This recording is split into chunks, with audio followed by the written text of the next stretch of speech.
Assalamualaikum warahmatullahi wabarakatuh. Kiai As'ad, karomahnya yang bisa memecah badan hingga mengetahui turunnya hujan. Di timur Pulau Jawa masyhur sesosok figur kenamaan, seorang kiai karismatik dengan asma mulia Kiai Haji Raden As'ad Syamsul Arifin atau Kiai As'ad. Ya, nama besar kiai yang wafat tahun 1990 itu banyak hal yang melatar belakangi. Di antaranya adalah anugerah karomah yang melekat pada jiwa mulianya. Ihwal karomah pada seorang Kiai As'ad, bagi sejumlah orang mungkin tak asing dengan kelebihan-kelebihan luar biasa, yang tak sama layaknya insan pada umumnya. Banyak orang, santri, bahkan beberapa kiai menutur, bercerita, perihal fenomena yang bisa dikatakan langka. Namun, fakta pada pengasuh kedua pondok pesantren Salafiyah Syafi'iyah Sukorejo itu. Kisah yang dirasakan Mas'ud, misalnya, konon, santri yang biasa bertugas melayani keperluan Kiai As'ad itu dibuat takjub secara berulang kali, saat mengetahui kelebihan pada sosok mediator berdirinya Nahdlatul Ulama itu. Suatu ketika, Mas'ud diajak Kiai untuk melihat pekerja yang tengah membangun gedung madrasah di sebelah barat kantor asrama. Kiai As'ad yang termasuk tipikal kiai perokok, melihat kantong bajunya sudah kosong dari sebiji rokok pun, beliau langsung menyuruh Mas'ud di sampingnya, untuk mengambilkan sebungkus rokok yang bertempat tepat di atas pintu kamar beliau. Mendengar titah itu, dengan sigap nan cepat Mas'ud berlari menuju dalam, tepatnya menuju kamar pribadi Kiai, tempat penyimpanan rokok Kiai tadi. Jarak antara pembangunan gedung madrasah dengan kamar bisa dibilang sedikit jauh, kurang lebih berkisar 300 meter. Sehingga Mas'ud sebelum menggenggam sebungkus rokok itu, harus melewati sudut-sudut madrasah dan asrama santri putri. Keanehan mulai Mas'ud rasakan, tak jauh saat mendekati kamar pribadi beliau. Bagaimana tidak, Kiai yang baru saja memerintahnya untuk mengambil rokok di tempat pembangunan. Waktu itu juga Mas'ud jumpai beliau di dekat kamar, guna memberi pengarahan perihal kebersihan pada santri putri kala itu. Kekagetan itu segera Mas'ud hentikan, karena perintah untuk mengambil rokok harus dengan segera ia tunaikan. Dengan perasaan yang masih ganjil, Mas'ud meneruskan derap langkahnya menuju kamar Kiai, untuk mengambil sebungkus rokok, tepat di bibir kamar. Mas'ud benar-benar terkejut dan kaget bukan kepayang. Pasalnya ia juga jumpai sosok Kiai As'ad sedang membaca kitab di dalam kamar pribadi beliau. Semakin kaget dan terus bertanya-tanya seorang Mas'ud di tempat itu, terdiam sejenak, lalu ia pun mengurungkan niatnya untuk mengambil sebungkus rokok yang diamanahi Kiai, karena di tengah rasa takjubnya, Mas'ud beranggapan bahwa Kiai As'ad sudah mengambil sendiri rokok yang sebelumnya diamanahkan padanya. Mas'ud sedikit lega, karena titah Kiai selayang pandang ia anggap telah purna. Mas'ud kemudian kembali, berjalan menyusuri madrasah dan asrama putri untuk menuju ke tempat semula, tempat pembangunan gedung madrasah yang sebelumnya ia bertempat dengan Kiai As'ad. Perasaan yang sempat sedikit lega, kembali harus memuncak saat Mas'ud tak jauh dari tempat pembangunan menyaksikan Kiai As'ad di dekat material bangunan. Bagaimana tidak? Beberapa detik yang lalu ia menyaksikan Kiai sedang memberi wejangan di dalam, kemudian membaca kitab di kamar beliau. Kali ini ia kembali melihat sosok Kiai, berdiri di dekat pembangunan madrasah, dan itu, ia rasakan dalam kurun waktu yang sama. Kali ini, Mas'ud benar-benar merasakan hal yang tak wajar, sebuah pengalaman yang tak pernah ia rasakan semasa hidupnya. Kembali, untuk kedua kalinya Mas'ud menuju kamar Kiai, tempat rokok sebagaimana amanah awal padanya, beberapa depah di kamar beliau.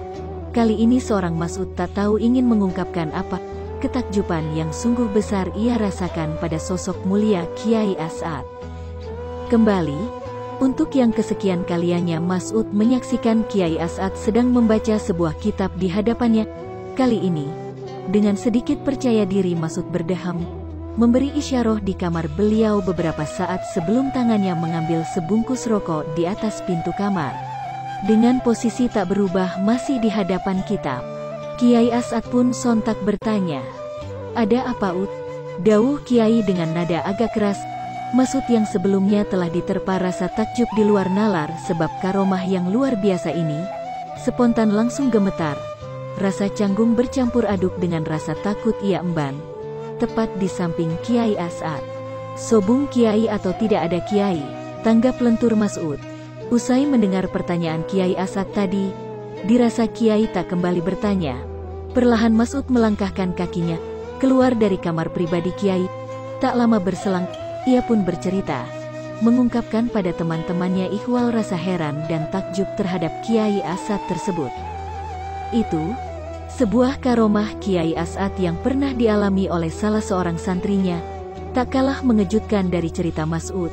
Sebuah cerita non-fiksi perihal karomah Kiai juga datang, yang disaksikan sejumlah pasang mata lebih 3 dekade silam, tepatnya di ujung tahun 1984. Ya, tahun 1984 bisa dikatakan tahun bersejarah bagi pesantren Kiai As'ad. Pesantren Salafiyah Syafi'iyah Sukorejo. Bulan Desember di tahun itu, pesantren yang menampung ribuan santri itu menjadi tuan rumah pagelaran Muktamar Nahdlatul Ulama yang ke-27. Dalam acara akbar ini, sudah hal yang wajar kedatangan deretan ulama, kiai, petinggi negara, bahkan orang nomor wahid di tanah air kala itu, Presiden Soeharto. Desas-dedus ikhwal kedatangan presiden kedua itu usai sampai ke pesantren Sukorejo. Para pengurus dan segenap panitia waktu itu tentu kian bergegas dengan berbagai persiapan matang guna menyambut deretan undangan, wabil khusus tamu spesial Presiden Soeharto. Persiapan dari segala sektor pun dengan cepat dilakukan, salah satunya dengan merapikan dan menyiram sepetak lapangan sodung sebuah tanah lapang yang tak jauh dari pesantren Sukorejo, guna menyambut pendaratan helikopter rombongan Presiden Soeharto yang akan menghadiri momentum prestisius 5 tahun itu. Nah, pada baris cerita ini, karomah Kiai As'ad mulai hampir terasa oleh deretan pasang mata, sejumlah orang yang ikut andil untuk merapikan dan menyiram lapangan. Kiai yang mengetahui beberapa petugas dan simpatisan tengah menyiram lapangan, dengan cepat langsung mendekati petugas, dan beliau berdawuh, "Pakai uang siapa menyiram lapangan seluas ini? Kalau pemerintah banyak uang, lebih baik untuk memperbaiki jalan di utara sana," tanya beliau, sembari tangan mulianya menunjuk ke arah utara. "Percuma saja kalian menyirami lapangan ini, toh sebentar lagi akan turun hujan. Lagi pula Pak Harto tidak akan mendarat di sini," sambung Kiai, guna memberitahu petugas yang telah terlanjur membasahi sebagian lapangan dengan sebuah trus tangki air. Mendengar dawuh beliau, para petugas langsung tertegun, terselimuti dengan rasa ketidaknyamanan pada pimpinan tertinggi pesantren Sukorejo itu, dengan hanya memberi tanggap singkat pada Kiai, bahwa mereka hanya menjalankan tugas dari atasan. Tak lama di tempat ini, Kiai pun beranjak kembali ke area pesantren Sukorejo. Hal luar biasa pun terjadi. Kira-kira langkah Kiai mulai sampai ke Sukorejo, para petugas dan segenap simpatisan, masyarakat yang hadir kala itu dibuat kaget dan takjub bukan main.